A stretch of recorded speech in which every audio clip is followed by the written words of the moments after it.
Well, hello and good morning. So we're down here now in Reddish Vale. See a couple of the male swans, a couple of the cygnets, lots of pigeons, coots and moorhens. Lovely coming down at this time. It's really peaceful.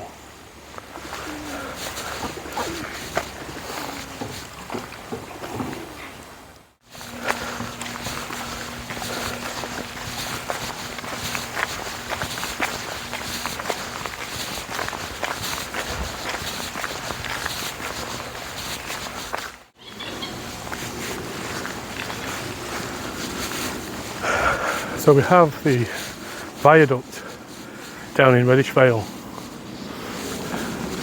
Magnificent structure that was built across some cottages that were down here. And apparently there was a witch who lived in one of the cottages who put a curse on it, and if you counted how many arches there were, then you were cursed. So I won't tell you how many arches there were, but there's 17 stanchions. So if you're any good at maths or logic, questioning myself now, but yeah. And they're all identical, apart from this one here. And this one is like a double thickness. And I don't know where I read it somewhere that it said it was built as a double thickness as a strengthening pillar. So if there was an earthquake or a bomb or any kind of thing, only half of the viaducts would actually collapse, and it would stop there at halfway, unless it got hit in the middle.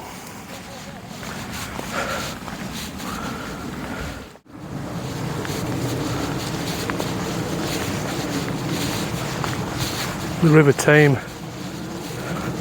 comes all the way down through here, winds its way underneath the viaduct, heads its way down into Stockport, where it meets the River Goit. And there's a point down there which is just behind, in between Tesco's and the old Sainsbury's, which is no longer there.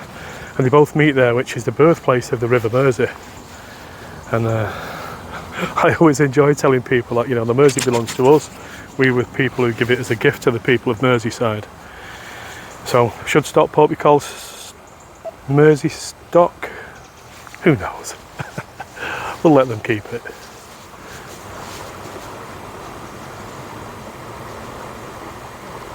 Lots of work carried out where they reinforced all of the banking here, where it all started collapsing and threatened the foundations of the viaduct.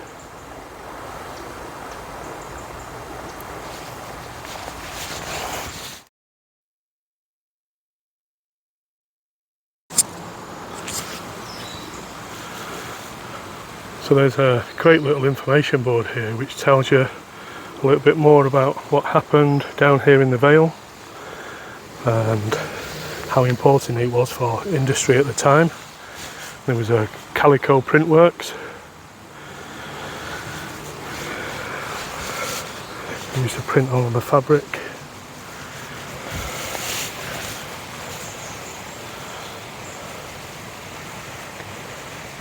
Bleaching and printing. Now this bit here is still there today. So I'm going to go around there and try and show you how it diverted the river through here to go and show you into the diverted it into the print works.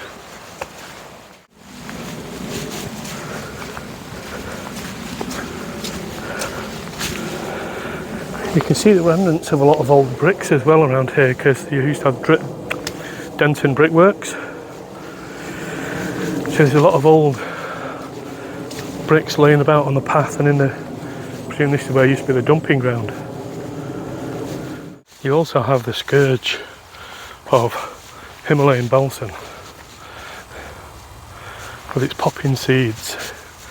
Shouldn't really pop them because it's just spreading more and more balsam, but the height of these 7, 8, 9 feet.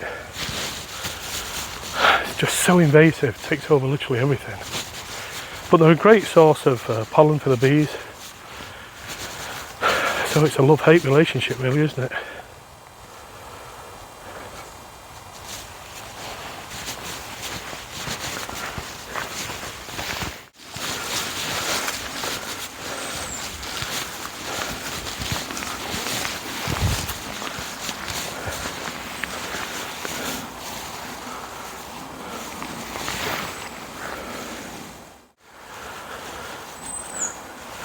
So here you can see the workings, the river that just passes through the back here, and it was obviously diverted through into this channel, and then this was obviously wound to either allow water in or to stop water coming through or slow the flow, and it went through here down in towards the printing works.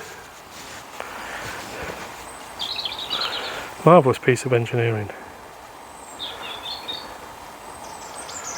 Absolutely amazing.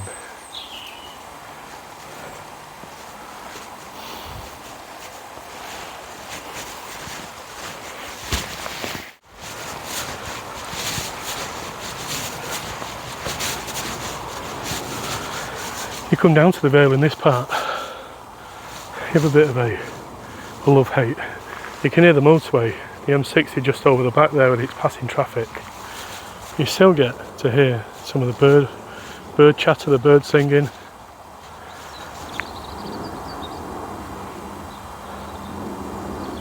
It's just great being down here.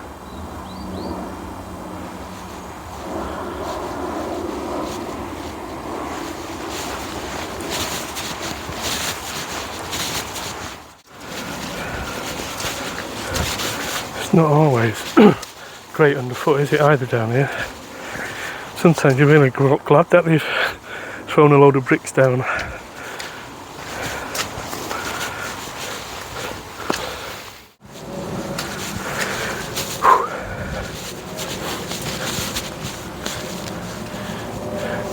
Shading under an oak tree. Shading from what? Bit of rain.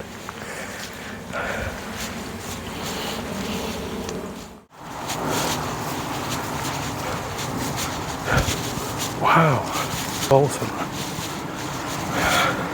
I came down here a few weeks ago, probably a couple of months ago to be fair, and all of this across here was flat. You could literally, it's just like a grass marshland,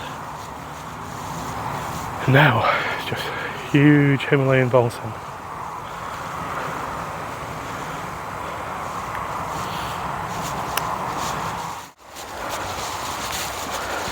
I'm stood on the boardwalk and it's still towering above me.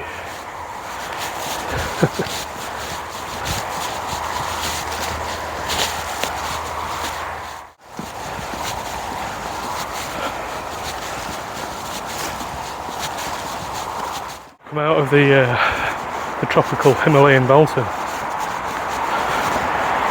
It brings you to the noisy bit, which is the M60 just going over above us now. You still get to hear the ripples of the water. And even though we've had quite a lot of rain, it's still, I'm not going to say clear, but you can still see rocks and stuff underneath.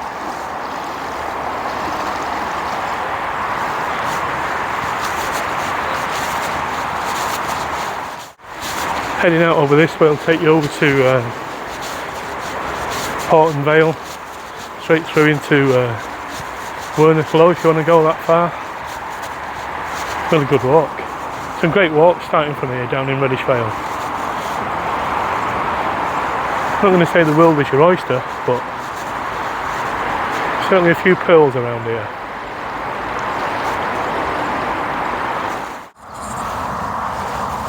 Just at the side of the River Tame, on the other side, it's really boggy. I'm not sure you can see it on the camera, but there's a little, call it a hall, Arden Hall, and it was supposed to have been visited by somebody important in history. I'm normally quite clued up on this, but I forget who it is now. Who passed through it? Is it Oliver Cromwell or something like that? I'm not sure.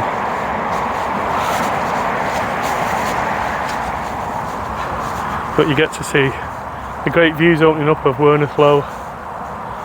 It's just sat in the mist on the top there, to the right of those flats, if you can see those flats to the left hand of the screen.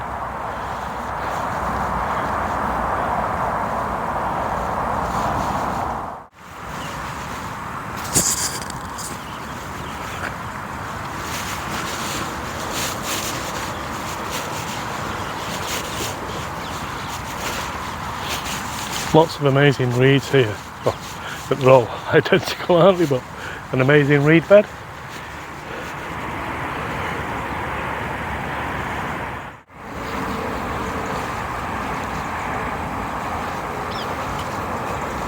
I think it's a moorhen.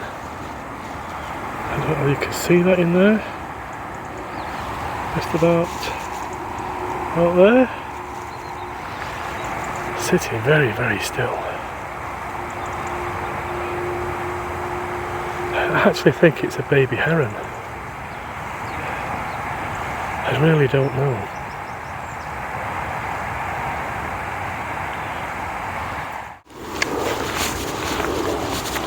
So it wasn't a moorhen. It wasn't a heron. It's a plastic bag. But could have been.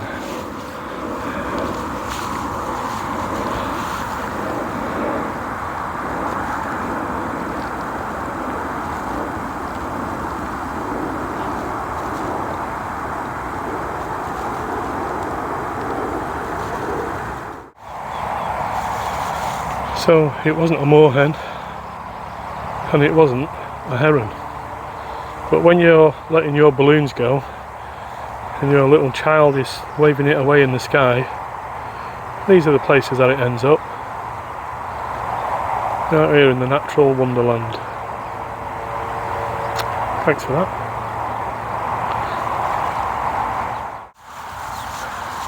You might not be able to see them. You might be able to hear them. There's loads of parakeets up there.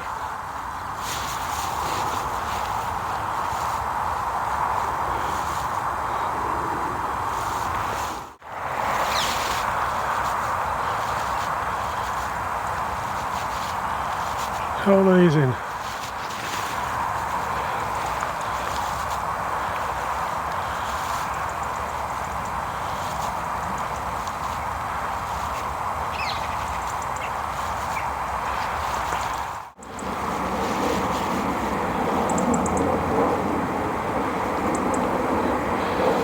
A tree full of parakeets. Blackbirds and ravens are not too happy.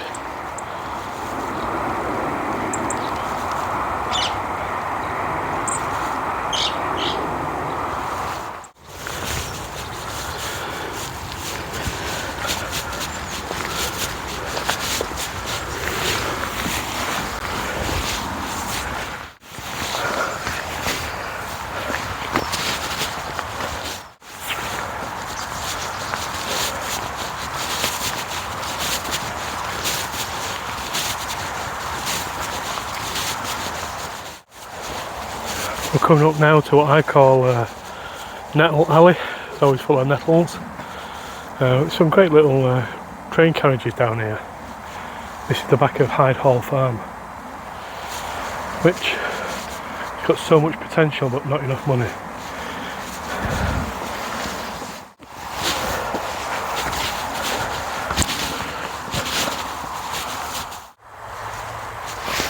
So Phil, why did they call it Nettle Alley?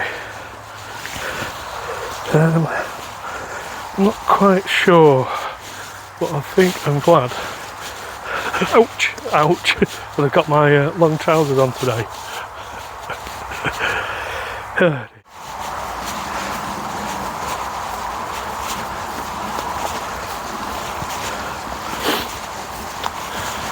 The sun's coming out.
Someone's having a lie-in.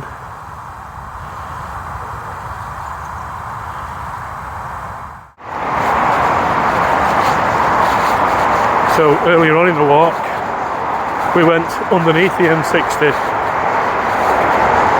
Now we're going over it, and I'm just guessing it's pretty much really noisy.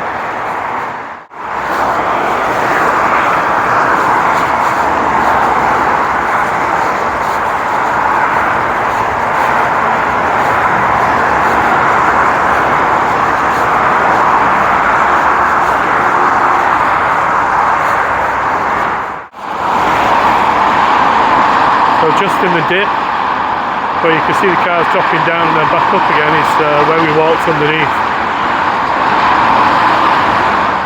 So from the noisy part of the motorway, it doesn't take you long really before you get over this side, before the noise quietens down, and you get to see the glorious part, which is Reddish Vale. You can see Holsworth Mill chimney just in front of us there. Nearly home.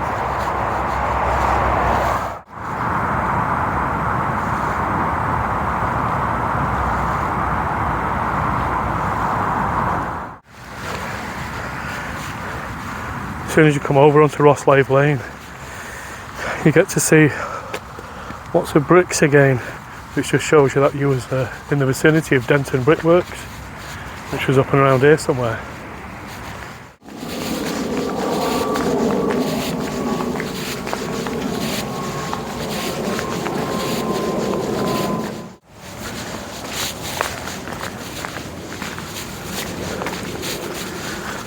So we're coming back down now into the border between Tameside and Reddish, which is the railway line and the viaduct that we came under before.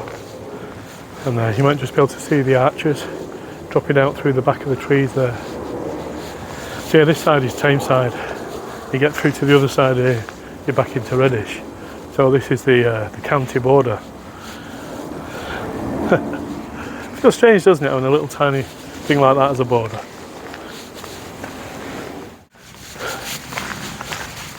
As you come back down into the Vale, a little sign here for the Tame Valley Way, one of the walks that I'm intending to do. If you turn left here now, it takes you back into where the viaduct is and the mill ponds, back into the butterfly garden and the rest of Reddish Vale, which is a great place to explore. I'm just going to go off this way now, head up the hill, back underneath the Money Box Bridge, home for a brew and a sandwich. But yeah, it's been a really nice walk.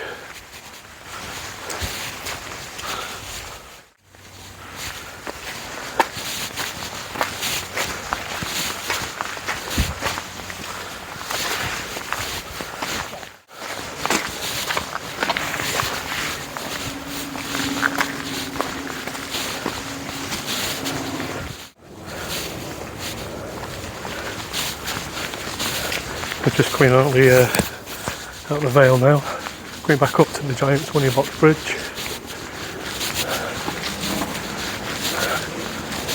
There's a great little hole in the middle here, and covered up on the top. You see the joint where the two bridges were built.